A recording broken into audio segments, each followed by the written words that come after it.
This is Allison Potter, and welcome to my extended research project proposal for Term 3. In this project proposal, I will display the skills I have used to demonstrate the appropriate methods of research, testing, analysis, time, and project management, as well as comprehension. Through the practice and usage of these aforementioned skill sets, I was able to create several research questions. In addition to working with tutors and fellow classmates to help develop these series of questions, I was also sick.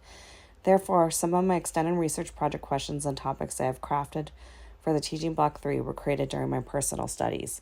Also, please excuse my hoarse voice. The background to my research method was started in this module when I initially began research for Element 1.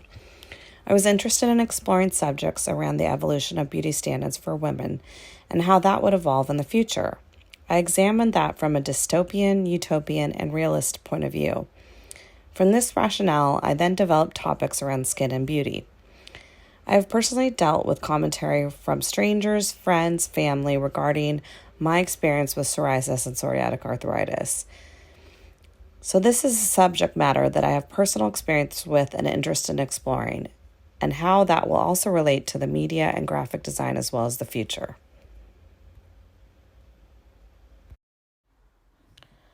Through my research questions, I plan to examine how media and society portray beauty.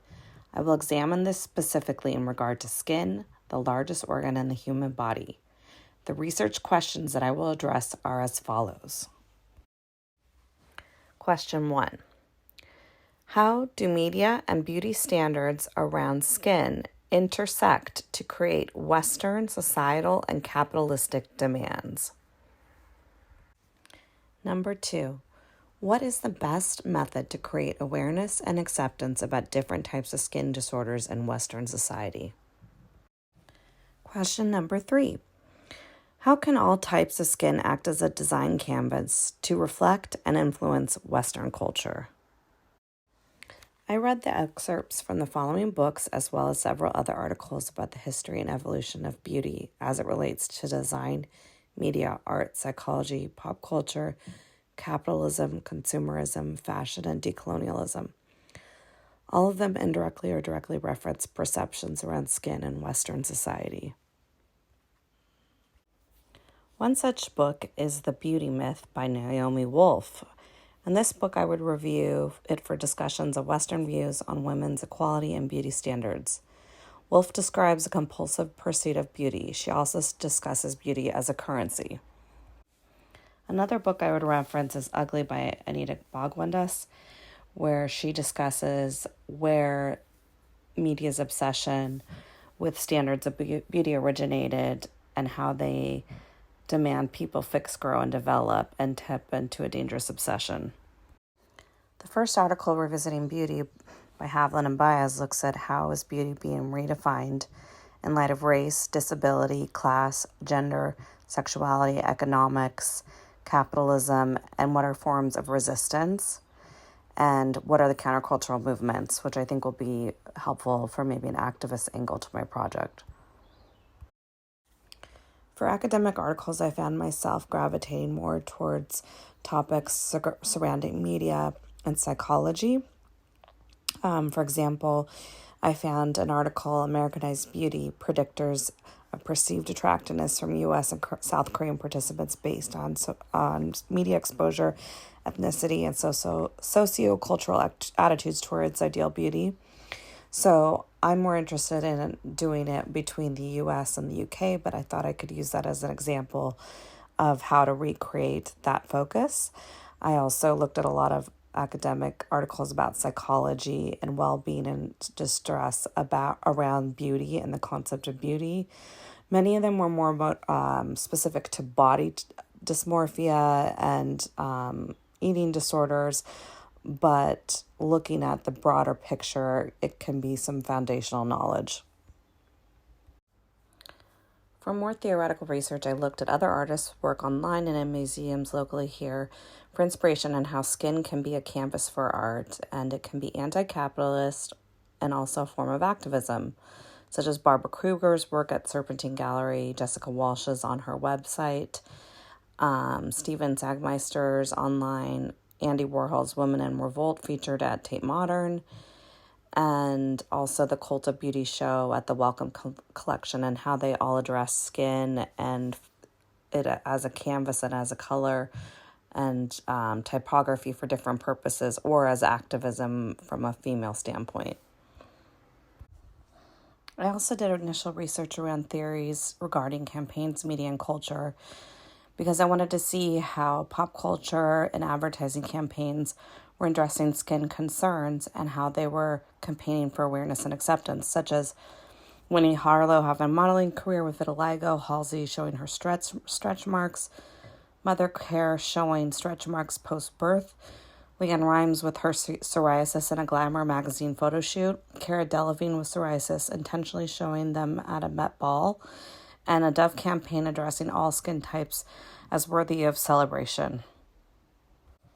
One type of research that I would use for primary research would be to have initial questionnaires, probably via SurveyMonkey, for residents in the UK and the US about whether they've ever experienced a skin concern that impacted their everyday life and mental health. Initially, I was leaning towards just addressing skin disorders, but the more research I did, I thought it would be more inclusive to address common conditions that are associated with shame, such as stretch marks, cellulite, and acne, in addition to things that are less common, such as disorders like psoriasis or vitiligo, because they all have been deemed unacceptable by the media and brands in the past. As you can see, I have several questions I've created for the initial questionnaire, but I obviously need to narrow it down from 40 questions. Then I would use this data for further types of mapping and then more rounds of interviews. I had planned to be farther in this process, but unfortunately was sick over the past week and still recovering, so now I'm behind schedule. For my primary research, as previously stated, I would do the online survey via SurveyMonkey. Then I would plan to do one-on-one interviews, ideally with dermatologists to determine how their patients were affected, follow-up interviews with specific respondents that might be willing to provide a more in-depth perspective on their experience. And if I could not get from dermatologists, perhaps local medical school students, then I would divide it with the Latch method of organization, alphabetized by type of disorder and by location, such as US or UK attendee. And then as far as secondary research goes, I previously mentioned that I'd be using academic articles and books and previous studies. For context, the specific groups of people I will be focusing on is currently all age groups able to participate, all genders. Initially, I was only pursuing females, but I'd like to be more inclusive. All racial backgrounds, people living in the US or the UK with the potential to expand to other English-speaking Western countries if needed. And number 5, people that have experienced a skin issue in their life. I also plan to reach out to online support groups in the US and the UK to see if they would be willing to participate or have data they would be willing to provide. It would be helpful to determine if there is some context that I might be possibly missing that way. This research connects with and extends work methods that I have already explored by the following. This is a natural extension from my time capsule project and how I am evaluating the evolution of beauty standards from the past to the future and how they might also change. That was slightly broader because it included fashion, makeup, body shapes, but was certainly speculative in the analysis of how the beauty standards would evolve in the future. As far as the future field of advertising, media, and digital and graphic design goes, I believe the graphic design has been complicit with the standards of beauty, particularly in relation to brand campaigns of the past century that emphasized models that fell into one type of classification for acceptance. Up until recently, there was a trend in graphic design that was leaning towards overly photoshopped. I hope by contributing a branding campaign that would be educational for the public and graphic designers, that it would help consider those to move into a more inclusive manner, especially using less photoshopping and less beauty filters in social media. This would be achieved through awareness. I am still determining more ways that graphic design could be impacted. Here's some examples and samples of different types of work that's inspired me, and I think it'd be very cool to play with activism and patterns and maybe kind of explore with these sketches how those patterns could become organic shapes for maybe wall hangings or mobiles, or even put them on something that's ugly on traditionally beautiful things like paper flowers, and maybe play with scale. In conclusion, I demonstrated my research and analysis by providing book and academic articles that have me observing how design and media's portrayal of psychology and beauty impacts those with skin disorders. I experimented and practiced by incorporating design theories into my work. I've communicated and presented through this proposal with the appropriate visual aids, voiceover work, and sketches. I have addressed professional development by discussing a topic that contains local, global, psychological, and political aspects, and worked on speculative skills as well. I am interested in creating meaningful work that creates positive social impact in the future, and this proposal further underscores that desire.